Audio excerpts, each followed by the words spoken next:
když já jsem byl malinký, takže když pro mě nebylo hlídání, tak mě vlastně hlídali chlapi v posilovně. Což je závod Olympie. Přesně tak. A tam se byl taky natural? Tam na tu Olympii nekvalifikoval už před tebou nebo po tobě? Jsi prostě nejlepší?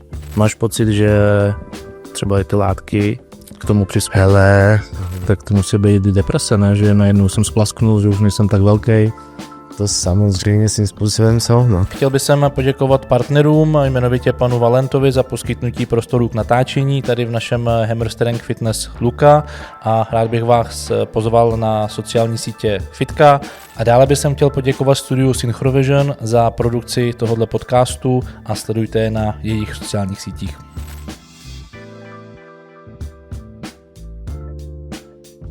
Já vás zdravím, všechny, co poslouchají, kteří i třeba sledují. Pro ty, co mě neznáte, moje jméno je Pavel Kroupa, jsem osobní fitness trenér, téměř už 15 let. Věnoval jsem se od malička sportu, konkrétně fotbalu, na nějaký profesionální, poloprofesionální úrovni. V našem podcastu se budeme věnovat tématům, která se budou točit právě okolo fitness, okolo zdravého životního stylu, okolo cvičení, okolo posilování a všeho kolem. Hodně se budeme věnovat taky dětem, protože podle mého názoru v dnešní době děti nemají správné návyky na pohyb, na zdravý životní styl, věnují se sociálním sítím, telefonům, dělají si spolu různé challenge, výzvy a přitom neumí základní návyky, základní dřepy a podobné cviky. Budu mít vždy nějaký hosta. Dnešním hostem je Patrik Jerčík. Patrik je osobní trenér, je to tvůrce na sociálních sítích, je to úspěšný závodník v kulturistice. Patriku? Ahoj, já všechny zdravím. Řekl jsi to moc hezky vlastně.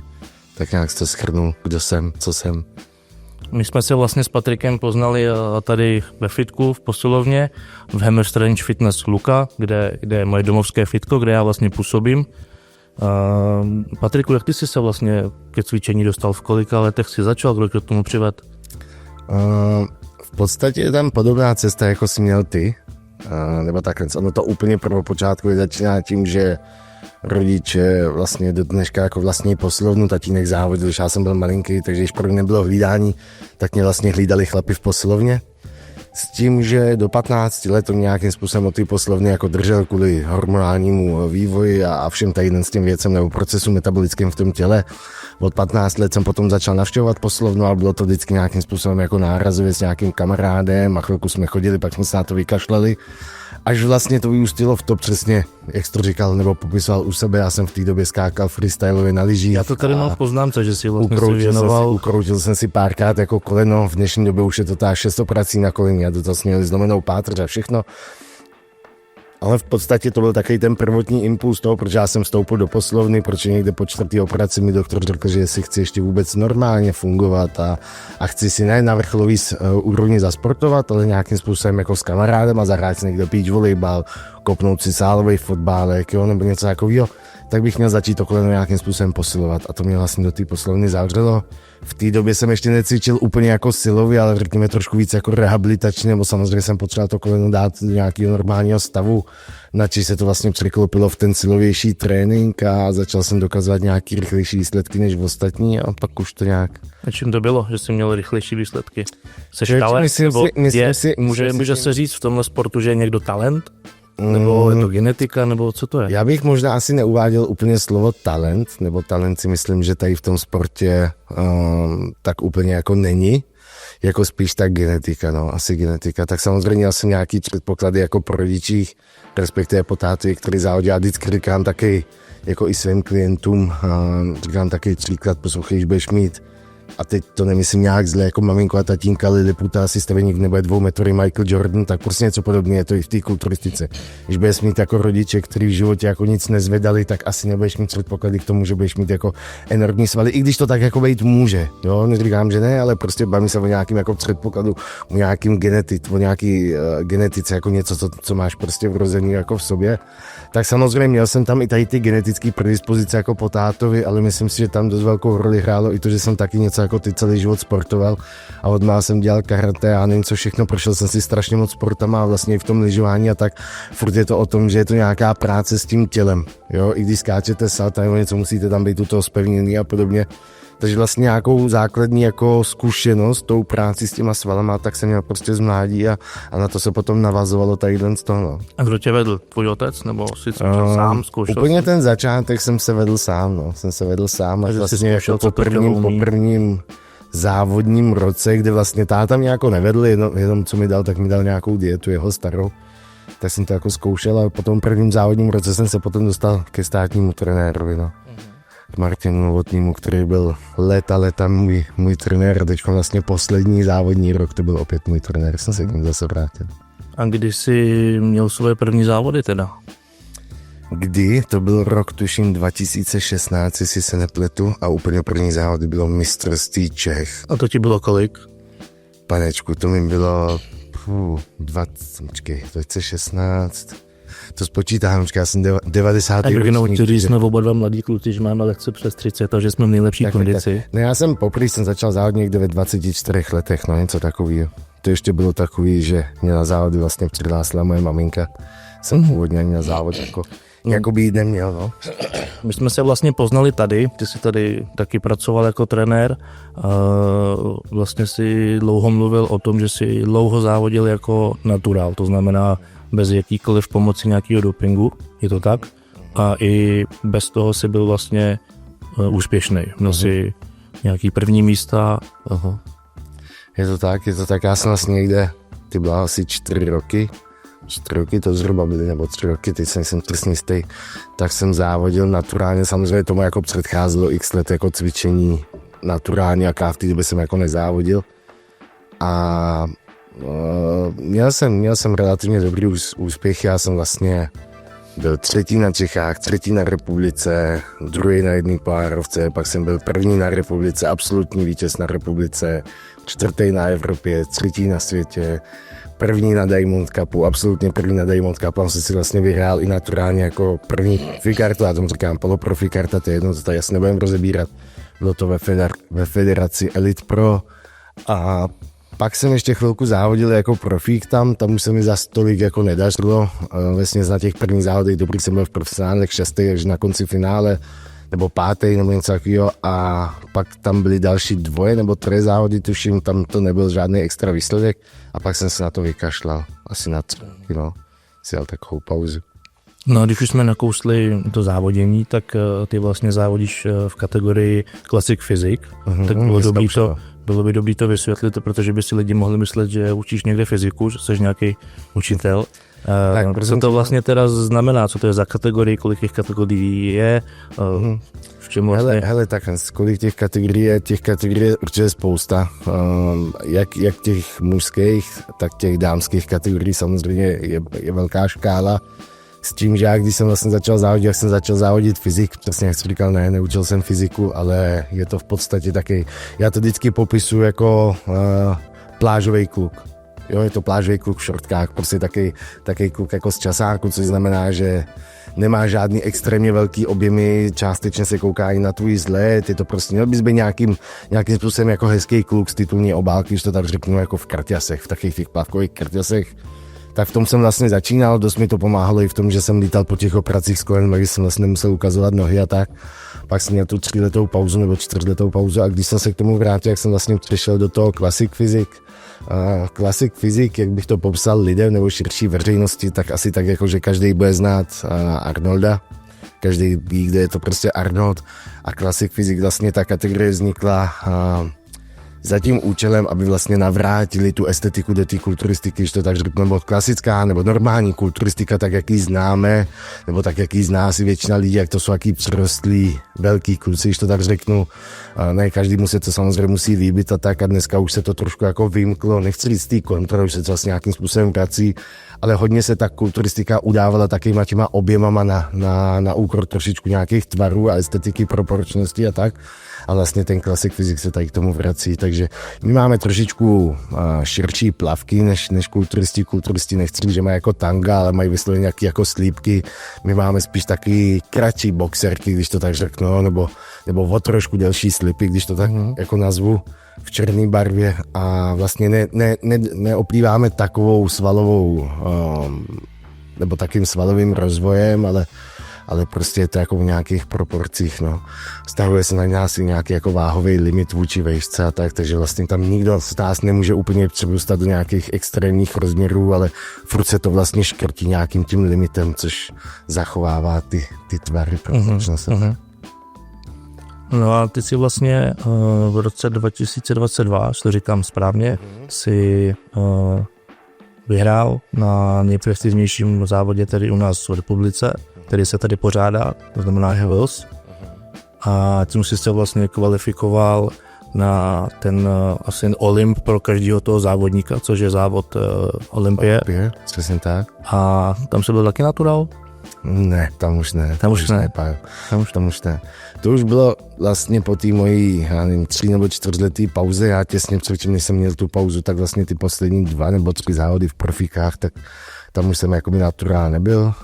Takže tam si poprvé začal používat doping, budeme tomu říkat doping. A proč to tě k tomu vedlo? Chtěl si to jako vyzkoušet, co to umí, nebo si měl pocit, že jsi byl na nějakým maximu toho svýho naturálu? Asi úplně to není tak, jako že mě to vysloveně lákalo, ve slova smyslu, jako co to se mnou udělá, nebo tak. Já dokonce, když to měl zjít jako od svých začátků, tak jsem taky, že jsem toho trošku až jako odpůrcem. Do dneška jsou mi některé věci vyčítány jako v rámci profíka, že se tak úplně nechovám.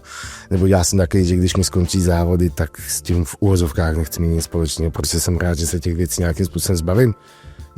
Můžeme se tady bavit o tom, jestli je to zdravý nebo ne, jako to vyrazovat z nějakého toho života jako na takovýhle úrovni, ale to je jedno. Vraťme se na ten začátek, takže já když jsem s tím začínal, tak to nebylo asi jako vysloveně z nějaký, já nevím, jako frajeřiny, že on něco bere, já chci taky, nebo mě by zajímalo, jak na mě bude fungovat, to ne. Ale spíš jsem se dostal na nějakou úroveň, kde v tom sportě se to potom už u nás jakoby netestuje v profesionálech. Jo, pokud se tady budeme bavit o té amatérské rovině, tak samozřejmě ano, tam se dělají testy, jedná se především o Českou republiku nebo takzvané o mistrovské závody nebo o Evropu a o svět.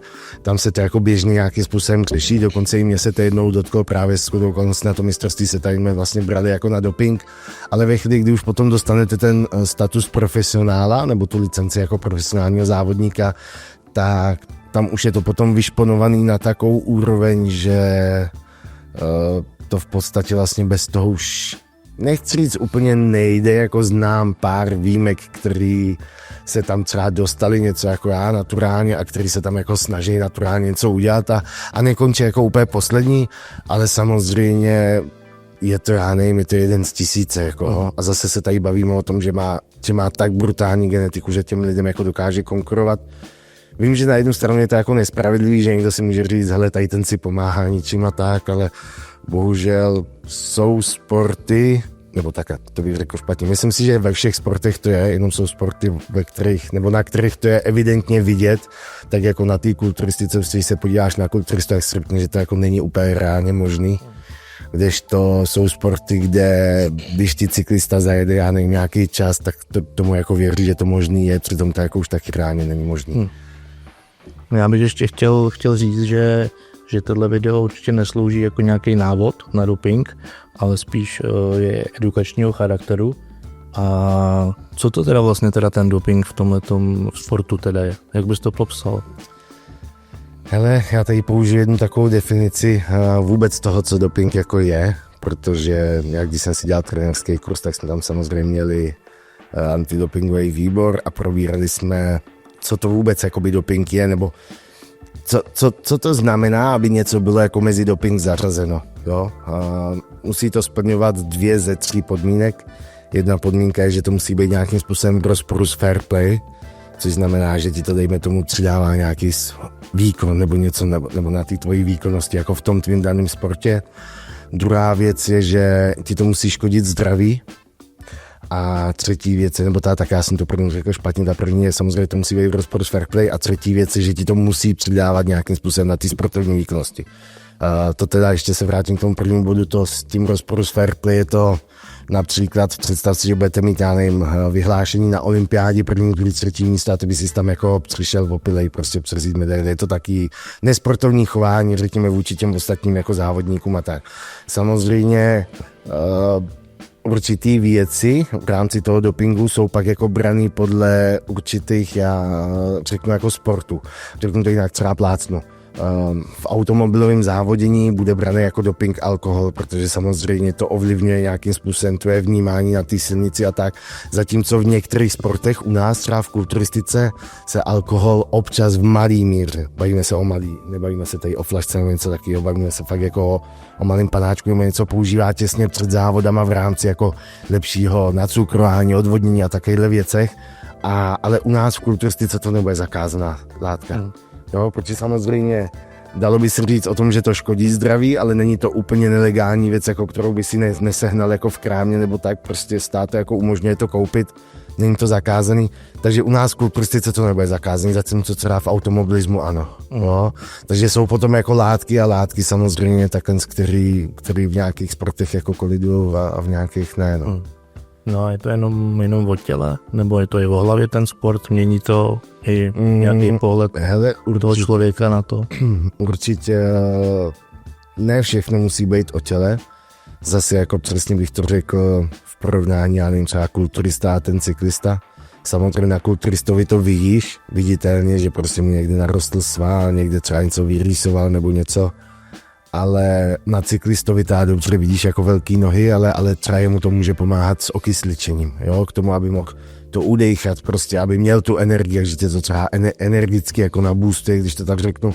A to jsou věci, které ty potom jako nevidíš úplně, víš, že by si řekl, že tady mu vypadaly vlastně nebo něco, ne, to nevidíš jako. A samozřejmě to, co se ptal ty, tak jsou věci, které si hrajou i s psychikou, ale jsou věci, které ti můžou i s psychikou pomoct. Jako jsem přesvědčený o tom, že lidi, kteří hrajou sportovně šachy, tak berou nějaké věci, prostě, které ti pomůžou jako s tím se soustředit, což samozřejmě by se dalo říct, že taky nějakým způsobem fyzično, ale u nás v kulturistice jsou zase naopak jako věci, které když zneužíváš nějaký míře, tak si to může hrát s tvým, já nevím, řekněme, psychickým stavem. Uh-huh. A může to nějak působit i na motivaci?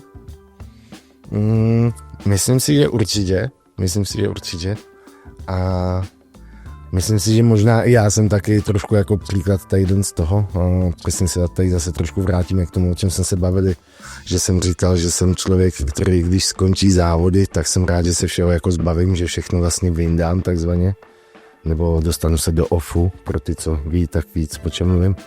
A samozřejmě není to asi úplně věc, kterou nebo tak přesně nechci říkat, jako nechci někoho nabádat, já nechci říkat, co je správně, co je jako špatně.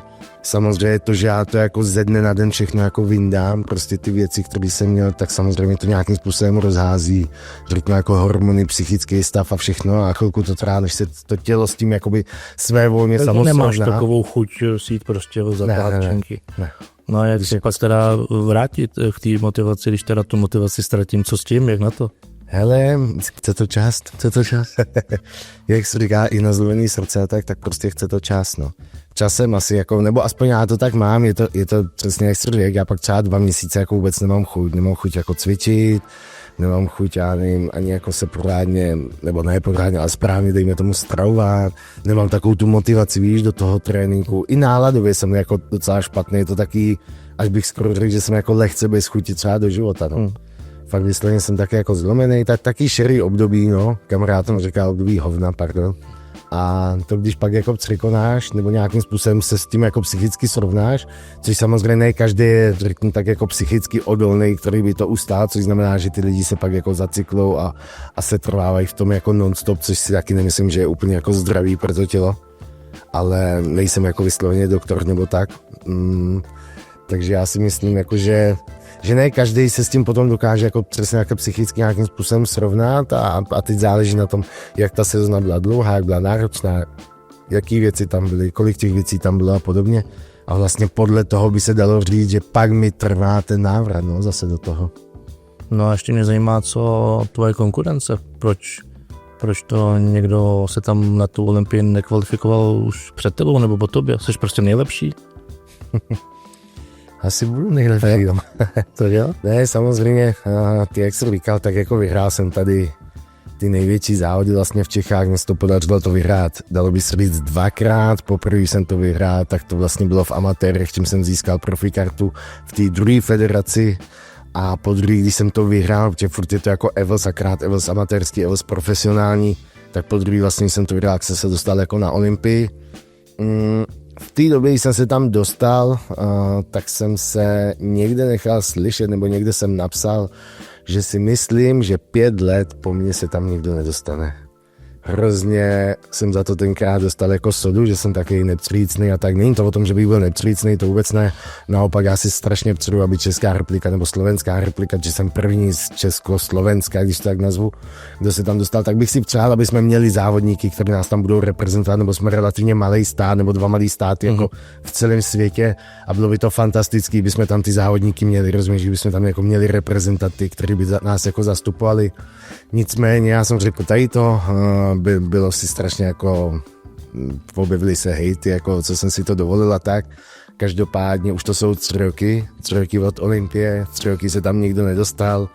Uvidíme, budu strašně rád, když se tam někdo za tady ty následující 2 roky dostane a já si budu moct jako posypat popel na hlavu a říct, že ano, prostě neměl jsem jako pravdu a máme tady nějakého velkého talenta. Tím nechci říct, že tady talenty nevidím, ale vidím, jak ta konkurence a všechno se jako z každý rok prostě posouvá, je to strašně těžký se tam jako dostat. Je to fakt jako, tady se bavíme třeba nevím, o 30, 50 lidech z celého světa, rozumíš, z celého světa, kteří se tam dostanou do té jedné kategorie, můžou se tam zazávodit, takže to se tam dostat je jako obrovský extrém. A zkrátka a jednoduše jo, no zatím si myslím, že jsem nejlepší. Papírově to tak je, zatím mě jako nikdo nepřeskočil, no. Samozřejmě já si třeba myslím, že tady jsou lepší, nebo vidím tady 1, 2 kluky, který se mi fakt jako líbí, o kterých bych řekl, že jsou jako talenti, ale zatím prostě, kdybych to měl vzít fakt jako papírově výsledky, tak zatím jsem tam byl jenom já, no, na té Olympii. A zatím i z těch profesionálních závodů mám jenom já ty nejlepší výsledky, takže až se tady objeví někdo, kdo mě přeskočí, já s tím nemám problém. Jako. No a připravuješ se letos na nějaký závod? Nebo ne? Letos vynecháš, závodní sezóna nebude. Hele, je to zase jako kombinace asi toho trošku, co jsme se teď tady bavili, že jsem došel k nějakému, nechci říct jako vyhoření, ale samozřejmě po těch závodech mě to trošku semlelo. Ta loňská sezona byla pro mě dost náročná z několika jako pohledů a letos jsem si řekl, že ne, že si dám jako pauzu. Manželka vlastně letos taky závodit nebude, nebo ona závodí jaký, ale jako na nižší úrovni jak já, tak jako hobík. A já jsem si řekl, že teď vlastně poslední 3 roky jsme jako prozávodili a docela dost, jednak nás to stálo hodně peněz a jednak je to takový, že vlastně my jsme v podstatě jako nežili, když to tak řeknu. Jo, ono je to jako hloupý to tak říct, ale je to tak, my jsme si jako neužili léto a furt jako dieta a podobně. Takže tím, že ona letos závodit nebude jako kvůli škole a kvůli práci, tak já jsem řekl, že závodit taky nebudu, abych nebyl já v dietě, víš, a ona jako nebyla, zase jsme to měli jako rozházený a podobně, takže. No a budeš zase o rok starší příští rok, nebo je to zase těžší, bude to těžší, když se vrátí. Neznamená to tak, že bych se teď jako na rok na cvičení vykašlal, to ne, i když zatím to tak je, ale já se k tomu dostanu. Ale já samozřejmě tady ten rok zasvětím nějaký jako přípravě, řeknu objemu a tady těm věcem, ještě na to čas jako včas začnu, ale nebude to úplně takový, že bych se jako honil někam do diety, no a tak a samozřejmě ano, budu zase rok starší, ale já to plánuju, takže asi příští rok už bude moje poslední závodní sezóna. No. Budu držet palce, aby si všem vytřel vysa zrak. Už letos na konci roku mi bude 35, příští rok 36 a tu už tam se mezi nima starý, s těma kluka. Už je třeba dát prostor mladším. Fajn. Já vám gratuluju, právě jste došli do poloviny dnešního dílu. Chtěl bych vás tímto taky pozvat na naše sociální sítě, na Spotify, Zvuková stopa, YouTube obrazová, máme taky Instagram, Svět Gymu nebo trenér Pavel Kroupa. A taky bych vás chtěl poprosit o to, abyste nám nechali komentáře, odběry a lajky, bez toho by to totiž nešlo. Pokračujeme dál. Jsou látky, já o tom budu tam mluvit tak jako všeobecně, jsou látky, po kterých ti fakt narostou svaly, není to voda. A tak samozřejmě lidi, kteří tu látku užívali a necvičili, tak i tak měli svalový přírůstek. Myslíš si, že jde sypat, používat doping zdravě. Ale pak bude člověk, který si k tomu jenom jednou čuchne a bude z toho mít zdravotní problém, a bude tady člověk, který bude třeba 10 let to užívat a ty zdravotní problémy z toho nemusí mít. Já už jsem na začátku, když jsem vlastně říkal o tom, co budeme tady řešit, tak jsem zmiňoval to, že se budeme věnovat i dětem, nějakému názoru těch dětí, aby bylo vidět a slyšet vlastně, co o tom si myslí ta populace těch dětí. Zeptal jsem se na nějaké otázky, Patriku, dětí v rozmezí nějakých 11 až 15 let na nějaké otázky. Já ti to tady ukážu a pak si můžeme zase rozebrat, proč si to ty děti myslí, že to je tak nebo jinak. Já ti ukážu tady první video.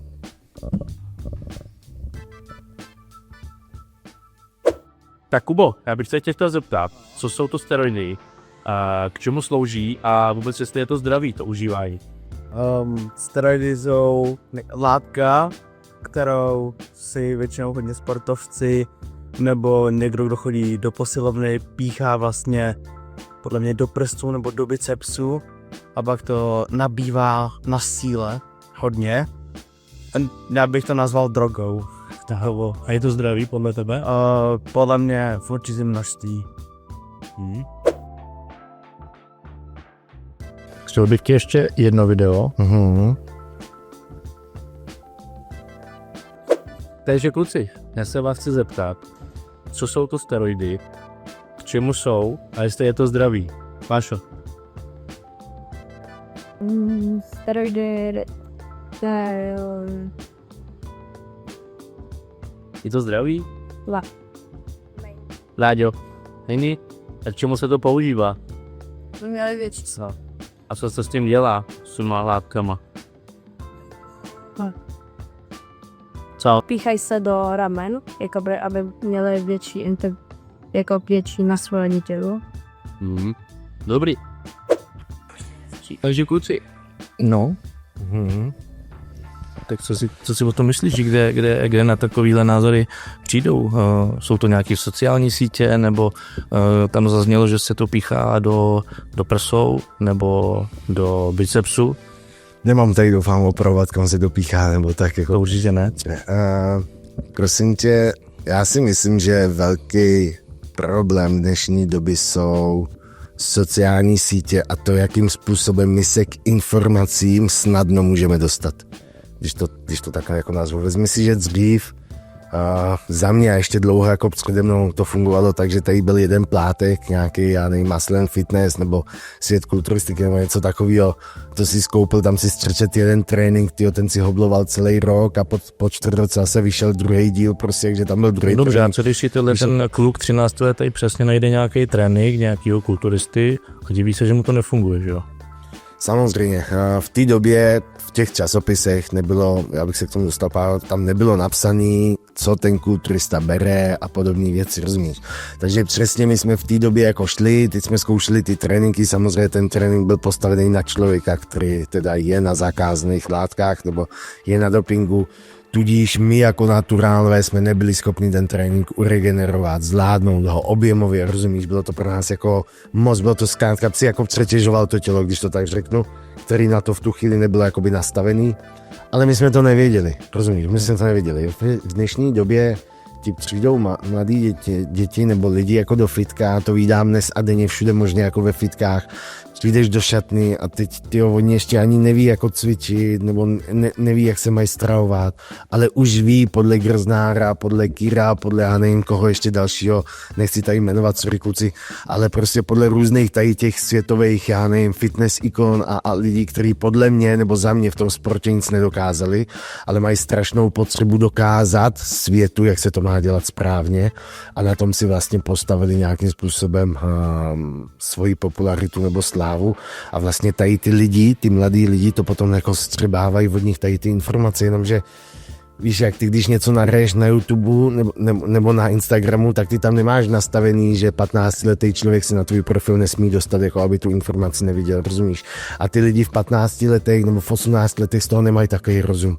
Oni se jako neuvědomujou, přesně tady to bylo vidět na těch videích, oni jako z toho nemají ten rozum, vlastně neví, čemu ty látky jsou, na co jsou, proč jsou, kolik se toho, jak se toho, víš, jako jaký to má zdravotní dopad na toho člověka a podobně, no. A pak se to takhle jako zneužívá. Samozřejmě ty influenceři se ohánějí tím, že to myslí jako v dobrým úmyslu, že chtějí jako poučovat, jak kdyby to populaci tady o tom a vlastně vysvětlit jim, jak se to má dělat zdravě a tak. Ale podle mě by tady ten návod neměl být jako veřejný, absolutně vůbec. Jako pokud seš takovej talent, že se dostaneš na nějakou úroveň a všimne si tě nějaký světový trenér, když to tak řeknu, a vytáhne si tě a řekne, hele, OK, prostě jsi jako světový kádr a můžeš být ještě o kousek lepší, jsou taky a taky možnosti, tak jako OK, dejme tomu, já to beru, ale ne to, že bydlíš u rodičů, ty vodě, a na internetu si dočteš a doposloucháš prostě, co s tím máš dávat a podobně, jako to si myslím, že není správně. No, no v obou těch videích teda zaznělo, že mají ty kluci povědomí o tom, že to asi není zdravý. Já bych teď nakous to, že ty si minulý rok byl na operaci s kýlou a následně si měl nějaký komplikace a vlastně si měl trombózu. Uh-huh. Máš pocit, že třeba i ty látky k tomu přispěly? Hele, 100%. Jako nebylo to samozřejmě, už je to jakoby rok, já jsem prošel sérii různých vyšetření a nevím čeho všeho a dostal jsem se jako k různým doktorům, se kterými jsem to konzultoval i z toho pohledu, jako kdo jsem a co dělám. Samozřejmě nešlo čistě jenom o to, že nějakým způsobem dopuju, co se týče jako závodu nebo tak. Tam byla velká souhra několika faktorů, ale jeden z těch mnoha faktorů bylo i tadyhle z toho samozřejmě, nebo neříkám, že kdybych jako v tu dobu nedopoval, nebo tak, že by se to jako nestalo, nebo stalo, jako to nemůžu jako takhle úplně říct, ale prostě byl to jeden dílek z celé té skládačky, jako který k tomu výslednému jako pomohl. No. No a když jsi v těch 22 letech vlastně teda poprvé zkoušel tyhle věci, tak jsi uvědomoval, že tu může být nějaký důsledky na to zdraví? Že nebylo to ve 22, promiň, že tě jako opravím. Bylo to jako později, já jsem vlastně ve 24 nebo kolika jsem začal závodit a až někde ve 27 nebo 8 jsem teprve začal jako brát tady ty věci. V té době jsem si samozřejmě už uvědomoval, no, co to se mnou dělá. Ale si do toho prostě šel.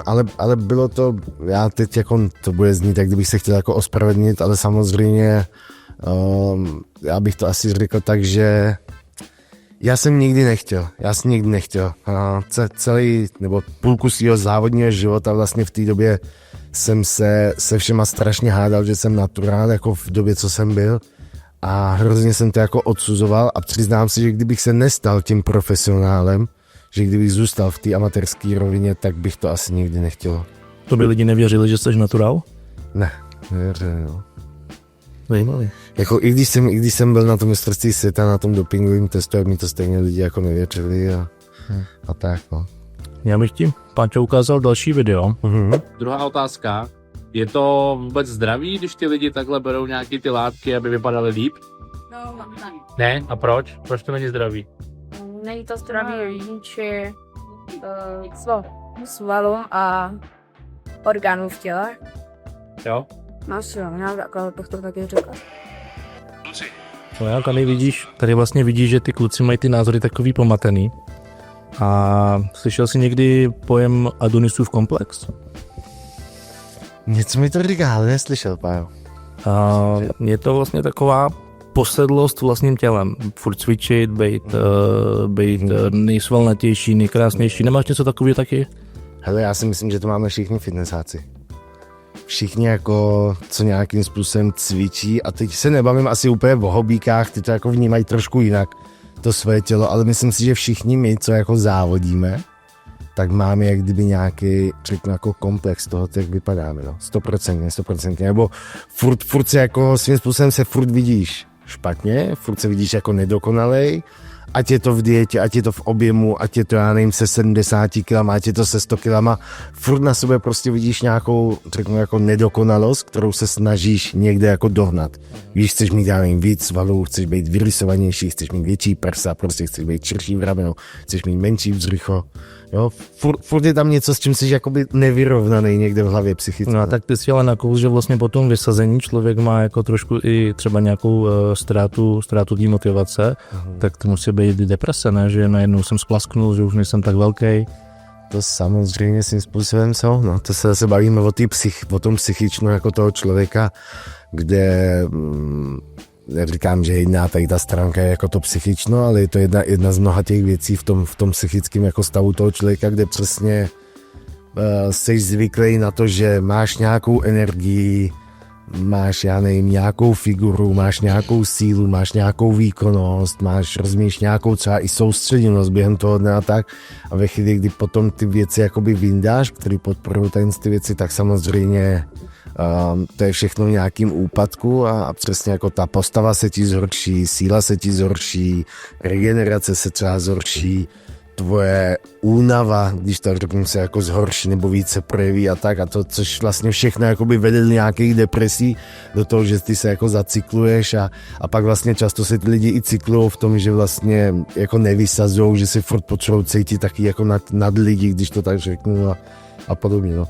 Ale samozřejmě těch vedlejších účinků je tam jako víc, jako i viditelných na té postavě, jako když to potom vezme někam do extrému, tak samozřejmě se tím může dělat gynekomastie a ochlupení u ženských jako různý věci a tak. To je tam jako těch vedlejších efektů je strašně moc a jedna z toho může být i tady tam psychická. No a když jsi teda s tím dopingem začal, vědělo to tvoje okolí, třeba tvůj otec, svěřil ses mu? Tátovi jsem se svěřil, no. Jo. Díky tomu. Hele, rodiče to ví, neříkám, že s tím jako souhlasí, ale samozřejmě tím, že táta jako závodil. A taky to používal? Ne, táta byl naturák celý život. Zaplať mámu, já jsem taková černá ovce. ne. Tím, že táta jako závodil a věnoval se té kulturistice, tak samozřejmě ví, o čem to je, nebo kam, jak ten sport prostě jako funguje. Vidí do toho hloubš, díky tomu, že je jako zainteresovaný. Samozřejmě, jak jsem řekl, není to tak, jako že by mě v tom podporovali ve slova smyslu, že by někde šli a schánili mi nějaký věci nebo něco podobného, nebo že by toho byl jako fanoušek, ale samozřejmě ví, že je to nedílnou součástí ví, na který úrovni já jako závodím, zas na druhou stranu je pyšnej, tam kam jsem se jako dostal, strašně pyšnej, myslím si, že i maminka, oba dva to jako dost sledujou, ale říkám jako přišli za mnou a řekli mi, hele, doufám, že víš, co děláš, jako my s tím nesouhlasíme, ale rozumíme tomu, že jako na té úrovni, na který jsi, už to prostě bez toho nejde. No. No já vím, že se tak nějak netajíš tím, že nechceš děti, ale kdybys byl otec, dovolil bys to svýmu potomkovi? Vzal bych mu ruce. Dobře. Paťo, další videa. A když to do sebe teda ty lidi píchnou, tak mají jako větší sílu, nebo jsou hezčí, nebo prostě je to jenom jako na ten vzhled, nebo v čemu to teda je? No podle mě jsou vkusný pak. No. Nelíbí si, je to obrovský prsa, obrovský biceps, nic to prostě nelíbí. Ani to nejsou jako skoro svaly, je to vlastně taková voda, dal by se říct. Mají ty lidi pak větší sílu potom, nebo to je spíš jenom na ten vzhled? Podle mě mají potom větší sílu. Okay. Že to pomáhá nabývat podle mě i spalovou hmotu. Tak je to teda voda, nebo jsou to svaly, nebo tenhle ten klučina Kuba, profesionální jachtař, mimo jiný, to sportovec, tak nezaměnil to za něco jiného? Hele, asi vím, kam míříš, ale ono zase tady teď v podcastu jako neřešíme, jaký jsou látky, na co jsou, jako co ovlivňují a tak. Samozřejmě jsou látky, já o tom budu mluvit, tak jako všeobecně jsou látky, po kterých ti fakt narostou svaly, není to voda. No dobře, jsou látky, musíš něco závodně, není to jako když si Asterix dá napoj a musí nic dělat, musíš přece proto jako něco takhle, dělat. Poslouchej, je studie a je to jako fakt dokázaný, že i když budeš brát jednu konkrétní jako látku, nebo ta studie se dělala na jednu konkrétní jako látku, v chlapském těle přirozenou, volně se vyskytující, řekněme to takhle, a tak samozřejmě lidi, kteří tu látku užívali, a necvičili, tak i tak měli svalový čůstek. Byť byl sice jakoby minimální, když tak řeknu, ale byl tam svalový nárůst. A byl dokonce i větší ten svalový nárůst oproti lidem, kteří byli naturální a cvičili. Jo, samozřejmě není to zas úplně jako, není to tak, jako že by si tady něco zobnul nebo do sebe píchnul, řekněme, a vlehnul si na gauč a všechno se to dělalo za tebe, to ne. Ono naopak tě to v tom sportovním výkoně tě to pustí dál, v té výkonnosti, takže ty vydržíš tvrdší trénink, delší trénink, náročnější trénink, to tělo to jakoby zvládneš, to tak řeknu, tě to jako přetaktuje, tady v tom slova smyslu, takže tam ti to jak kdyby může pomoct, ale to, co říkal ten klučina, jako jsou věci, které samozřejmě ti tam můžou vytvořit nějakou vodu nebo nějaký obal, jsou věci, které ti tam jako vytvoří vysloveně sval, no. Takže ve finále je to prostě ještě mnohem větší dřina. Je to tak, no. A co strava?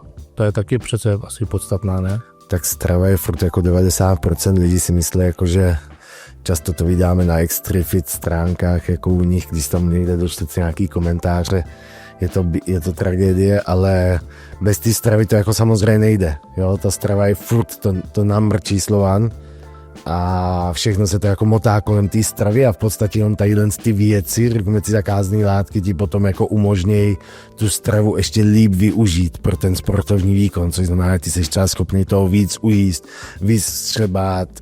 Je to jako daleko větší složitost v tom stravování ve chvíli, kdy tam máš potom nějaké jako zakázané látky, no. Toto tělo pak jako funguje trošku jinak a to v rámci toho stravování a zásobování živinama, ty svaly a podobně. Já to teď celý trošku odlehčím a ukážu ti rozdíl mezi holkama a klukama stejného věku. Jaký mají názor holky na to, co to je? Čau holky. Hele, zeptám se vás na jednu otázku. Co si myslíte o tom, co jsou to steroidy? To je takový to ve vesmíru, ne? Něco v počítači. Takový ty virusy, takový ty počítače. Jo. Jakoby steroidy jsou teda jako z vesmíru a jsou to vlastně z počítači. Jo. Jo. Dobře, děkuju. OK. Jak je možný, že ty holky o tom nemají takový tušení a ty kluci tak nějak jako vědí? Zase ty sociální sítě nebo proč? Hele, tak záleží, no, já nevím, člověče, tak ono, jednak si myslím, že holky tady v tom věku, co jsem teď jako ukázal jako mladší lidi, nebo prostě, já nevím, třeba kolem 15 let, nevím, kolik jim mohlo být, to neumím už rozeznávat ve svém věku, ale myslím si, že holky jako tady v tom mladém věku asi netíhnou úplně k nějakým extra jako sportovním výkonům, nebo bavíme se tady o normální jako populaci. Jo? Teď jsem si nevybral jako sportovkyně a sportovce jako kluky a holky, rozumíš, třeba mezi sportovkyněma už by se to taky bylo známý, ale pokud vezmu jako normální lidi, když jako nežiješ nějakým sportem tyjo, ve 14 letech, tak si myslím, že o tom jako úplně přehled nemáš, nebo ty věci jako nevyhledáváš, víš, neskáče to na tebe, že bys cíleně jako hledal něco takového, ale samozřejmě ty kluci už třeba tady v tom věku nemusí být vysloveně sportovci, ale tak jako už ty kluci se zajímají o takový to vzhled, no, nebo fyzično jako toho svýho zevnějšku, když to tak řeknu, a samozřejmě už se tam jako dostáváme do té roviny, že hele, ty hodil, když budu cvičit, budu mít třeba lepší bicák, jo, nebo něco takového, nebo mohl bych se tý holce líbit, nebo tak, a to už jako inklinuje tím směrem, že už jako mám nějaký podvědomí o tom, že se jako cvičí všeobecně, i když třeba nevím jako nic o cvičení, a tak jako v dnešní době přesně je ta možnost, že otevřu YouTube a cvičení, víš, a už to tam jako skáče prostě. A teď samozřejmě je strašně moc lidí, kteří se snaží dělat ten content, ať je to na sociálních sítích typu Instagram, ať je to na sociálních sítích typu YouTube nebo TikTok, já nevím co všechno, všude máš nějaký moudra a vysvětlivky a návody a tak, a ono se pak jako proklikáš, no dneska jako i ten YouTube a tak jako funguje vlastně na těch souborech, cookies, nebo jak se tomu říká, což znamená, že ty jako po sobě zanecháš nějakou stopu a on už ti to nahazuje i nějaký jako obsah nebo content, který ty jak kdyby jako vyhledáváš, když to tak řeknu, no, vyhodnocuje to nějaký analýzy, což znamená, že ty se koukneš na jedno video o cvičení a najednou budeš mít na YouTube všude jako videa o cvičení, rozumíš? A ono už ti to samo jako podbízí, ale samozřejmě ten cookie soubor nekouká, kdo sedí za tím počítačem, aby zjistil, že to je 15 letý kluk, takže tady ten obsah první není, rozumíš? To jako tak se to neurčuje, no, takže ale ten kluk se pak celkově dostane ke všemu. No. si obecně se ta hranice toho, kdo navštěvuje ty fitka, snižuje. Já teď mezi svojí klientelou mám víc dětí, většinou jsou teda sportovci, ale co mají vlastně za očekávání, nebo co jim schází dneska, že jim schází vytrvalost, že dneska všichni chtějí právě všechno hned. Hele, určitě a můj pohled na věc, nebo tady na tu problematiku je ten, že dneska je doba spotřební. Víš, dneska je všechno jako hned, všichni chceme všechno hned, chceš být hned bohatý, chceš být hned úspěšný, chceš být hned nejlepší, chceš být hned vystudovaný a ta doba to tak jako umožňuje, víš, dřív jako všechno trvalo, rozumíš, dneska ty odeš do krámu a všechno si koupíš, jo, dřív si musel jít a vypěstovat si to někde, prostě jo, byla ta cesta k tomu výslednému produktu byla jako delší, podstatně delší než dneska je to všechno strašně snadný a i v těch lidech to vyvolává taky pocit, že všechno potřebují mít jako hned, že přesně už tam jako chybí ta vytrvalost, ta píle, ta konzistentnost prostě toho, než se někam jako dostanu, to si něco vypracovat. Dost tomu pomáhají právě i ty sociální sítě a to teď ne v tom, že by tam byl nějaký obsah, ale přesně to, že ty tam přijdeš a za půl roku je z tebe hvězda. Rozumíš, jo? Někdo to fakt jako trefí nějakým způsobem, že je to s prominutím hloupej člověk a během půl roka je z něho instagramová star a ten člověk má jako najednou všechno, má slávu, prostě má followery, má peníze, má spolupráce, já nevím co všechno. A přesně jako ty lidi, kteří to pak sledují, tak to v nich vyvolává ten pocit, že je to jako strašně snadný, že to jako musí mít taky a že ve chvíli, kdy to nebudou mít, tak jako selžou v tom životě a pak to přesně tíhne tady k tomu, no, že všichni hledají jako zkratky. No a co bys teda takovému klukovi 13letýmu doporučil, jak začít teda, nebo má si najít trenéra, nebo to má zkoušet sám, jako jsi to zkoušel ty? Hele, já jsem měl obrovskou výhodu v tom, že jsem nezačínal tady v Praze. Myslím si, že tady ty velkoměsta a tak jsou tím jako hodně prolezlí a to i v tom slova smyslu, že ty přijdeš přesně do toho fitka a už je tam na tebe ten vliv z toho fitka. Že přesně ty slyšíš, o čem se ty lidi baví v šatně, ty vidíš, o čem se baví jako ve fitku a podobně. Kdežto já jsem začínal v uvozovkách jakoby na vesnici, Chomutov, odkud jsem, tak není jako vesnice, ale je to malý rodinný fitko, kam chodila parta prostě lidí. Já se přiznám, že třeba první 3 roky i moje závodní 3 roky první byly takový, že já jsem koukal na plagáty, já nevím, Kolemana, koukal jsem na plagáty Doriana Yates, koukal jsem na plagáty Flexe Wheelera, Kevina Levroneho a tady těch lidí. A já byl jako pevně přesvědčen o tom, že to jsou naturálové. Já jsem v té době vlastně neměl vůbec nějakou informaci, že by vůbec jako doping existoval. Rozumím, já si to nevěděl. A ve chvíli, kdy to nevíš, tak ti to ani nenapadne. Jo, ve chvíli, kdy nebudeš vědět, že existuje, já nevím, alkohol, tak ti jako nenapadne ho pít nebo něco, rozumíš to? Všechno je to těma informacemi, které ty získáš. Jako a já jsem vlastně začínal a cvičil poslovně, kde se o tom vůbec nemluvilo, nikdo tam nesypal a jestli jo, tak já jsem to absolutně nevěděl. Nebylo tam jako běžný, že by někde v šatně si někdo něco tam jako předával nebo si někde zavíral, že tam něco prováděli a podobně. A vlastně jsem to nevěděl a díky tomu jsem od toho byl jako distancovaný, no. Myslím si, že velký problém právě v dnešní době je tady ta dostupnost tadyhle z toho a co bych jako doporučil lidem, samozřejmě nezavírejte si nikam do sklepa, jako do poslovny, to ne. Běžte jako k trenérovi, běžte ale ke kvalitnímu trenérovi, který vás od toho bude držet co nejdál, no, což samozřejmě ty ve chvíli, kdy vlezeš do poslovny, jak tady to poznáš, rozumíš? Jak budeš jako selektovat, kde je dobrý trenér a kdo ne, to je jako strašně těžký tady to. Dneska těch trenérů a vše je samozřejmě strašně moc a vybrat si někoho, kdo to s tebou bude myslet jako fakt dobře, je prostě těžký, no. Nevím, jak tady to jako někomu jako doporučit, no samozřejmě určitě bych nedoporučil to, že hledejte jako informace všude možně po internetu, nebo jak se říká, jako internet snese všechno, nebo papír snese všechno. Každý blb se někde jako vyjádří a může to někam vyvěsit, ale za mě, kde je třeba dobrý tady v tom začátku a teď se opět k tomu vrátil, tak je třeba Aleš Lamka, jako ten je bývalý naturál a teď se zase vrátil k naturáli jako zpátky a zrovna on je takový, že je dost jako vzdělaný, edukativní člověk, který tě jako může navíc správným směrem a bavíme se tady zrovna o influenceru, jo, ne o jako osobním trenérovi a tak, ale a ještě pár takových dalších bych jako určitě taky našel, ale nevím, jak bych jako doporučil mladým lidem, aby se o to drželi dál, no, protože říkám, dneška ta doba je taková, že se k těm informacím dostane strašně snadno, no, bohužel.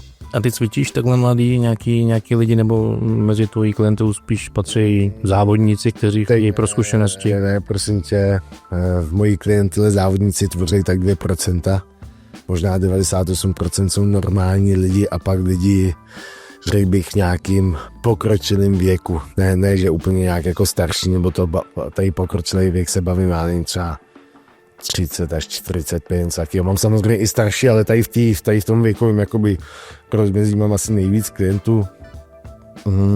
Mám tam teď 2 mladý kluky, ale bavím se tady o mladých nad 20 let, třeba nevím, 23, něco takového. Jo, nemám teď jako úplně mladý, já jsem taky, že pod 15 let jako děti do poslovny vysloveně nechci, nebo více zabývám samozřejmě silovým tréninkem, než úplně nějakým jako kondičním tréninkem a myslím si, že pod 15 let prostě ten silový trénink tomu jedinci jako nepatří vůbec nebo nenáleží vzhledem právě k tomu hormonálnímu rozvoji a vůbec jako růstu celkovýmu a všem tady těm věcem. No tak jo, tak to pojďme nějak uzavřít. Myslíš si, že jde sypat, používat doping zdravě? To je otázka, myslím si, že ne a zase to zkusím tady nějak trošku rozebrat. Budeš mít 4 lidi. První člověk vykouří cigaretu denně a bude říkat, to je v pohodě, tady ten vedle mě jich vykouří 5. Ten, co jich vykouří 5, bude říkat, ale to je v pohodě, tady ten vedle mě jich vykouří 10. Ten, co jich vykouří 10, tak se koukne na toho 4. a řekne, ale on vykouří krabičku. Myslíš si, že ten, který vykouří jednu, že to dělá zdravě jako? Oproti tomu, co vykouřil tu krabičku, je to zdravější. Je to, řekněme, zdravější vykouřit jednu cigaretu než krabičku, ale určitě to není zdravý jako. Furt to nějakým způsobem ten dopad na to zdraví má a i když se budeme bavit tady o té profesionální úrovni, na který se nacházím já, tak tam už to není o tom, že bys tady, já nevím, bez vědomky nebo bez hlavě něco užíval. Samozřejmě na té fakt jakože echt profesionální úrovni, ty už si to jako hlídáš a tady se nebavíme jenom o krevních testech, ale chodíš i na sona orgánu a nevím co všechno. Chodíš na různé jako vyšetření, berou se potom i různé látky, které zase jako blokujou jak kdyby ty vedlejší účinky a snaží se tě jako udržet co nejzdravějšího. Takže myslím si, že se to dá dělat zdravěji, ale ne zdravě. Prostě furt je to nějakým způsobem věc, která má dopad na tvoje zdraví, jo. Ale zase jako je tady i poslední taková stránka jako genetiky. Jedna věc je genetika, to, co si říkáte, že jsem měl třeba nějaký předpoklad nebo něco, nebo že relativně snadno rostu a tak, ale je tady i stránka genetiky toho, jak to tvoje tělo přijímá jako zdravotně. Což znamená, že zase to vztáhnu k těm lidem, co kouří, bude člověk, který bude kouřit krabičku denně, nebude mít rakovinu plic a bude člověk, který vykouří jako cigaretu denně a tu rakovinu plic jako bude mít. A stejně tak to funguje i v tom dopingu. Ty se můžeš přesně jako chránit vším, stejně se jako nikdy úplně neuchráníš, rozumíš, ale pak bude člověk, který si k tomu jenom jednou čuchne a bude z toho mít zdravotní problém, a bude tady člověk, který bude třeba 10 let to užívat a ty zdravotní problémy z toho nemusí mít jako ten první člověk, jo. Takže záleží hrozně i tady na tom, ale můj takový názor, a možná se mnou plno lidí jako z kulturistiky nebude souhlasit, je, že zdravě se to dělat prostě nedá. A to se tady možná můžeme bavit i jako o naturální kulturistice, prostě ten extrém, a myslím si, že je to pak jako v každém sportě samozřejmě, že ten vrcholový sport úplně už jako není vysloveně zdravý, že to není o nějakým zdravým pohybu. No. No tak jo, tak já ti ukážu poslední video, tam je ještě názor tady na závěr. Poslední otázka. Myslíš si, že tyhle ty látky můžou mít vliv do budoucna na to tvoje zdraví nebo na to zdraví toho člověka, který ty látky užívá? Určitě ano, podle mě se to úplně snadno nespraví, že máš takovýhle prsa, že to... Že třeba nějaký orgány v těle, to je v pohodě, myslíš, že to je na to jako... Třeba, jako vlastně jsem myslel, třeba játra, že by to mohlo nějak ohrozit, to je takový ohrožený orgán. Takže z toho plyne, že to nestojí. Jo. Tak jo. Nestojí. Některé věci jsou nenávratné. Je to tak, to je tam plno jako věcí, které jsou potom třeba už jako zdravotně nenávratný, se člověk nějakým způsobem nepohlídá nebo tak a zase každý na ty věci jako reaguje jinak, je to stejně jako na ten trénink, prostě někomu dáš dřepy a nohy mu na tom prostou, někomu dáš dřepy a nohy mu na tom neprostou. To je stejně tak, je to i tady s těma věcma, no. Jo. To bude mít. Ty jsi tady zmiňoval, že občas ujedeš v tom jídle. A já o tobě vím, že jsi na sladký, takže jsem ti tady překvapil něčím. Ty mám jako 2, jo, tak Tady koblížek nebo vdoleček.